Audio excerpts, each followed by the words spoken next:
ওর ১৪ গোষ্ঠী যারা ছিল কোরআনের বিরুদ্ধে অবস্থান নিয়েছিল, ওই ১৫০০ বছর আগেই কোরআনের সত্যতার চ্যালেঞ্জ করে হেরে গিয়েছিল।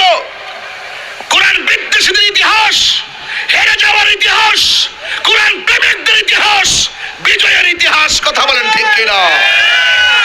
বিরুদ্ধে কথা বললে আমরা সহ্য করতে পারি না, কোরআনের বিরুদ্ধে কথা বললে আমরা সহ্য করতে পারি না, নবীর বিরুদ্ধে কথা বললে আমরা সহ্য করতে পারি না।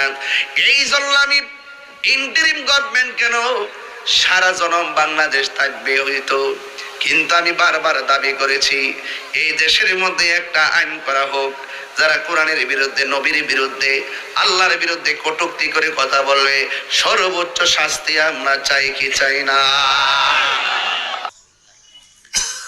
এরা মনে করে কোরআনে আগুন দিলে, কোরআনের পাতা ছিঁড়লে, কোরআনকে অপমান করলে, পায়ের নিচে ফেললে বোধহয় মুসলমানদের অন্তর থেকে কোরআন মুছে যাবে, দুনিয়া থেকে কোরআন মনে হয় হারিয়ে যাবে।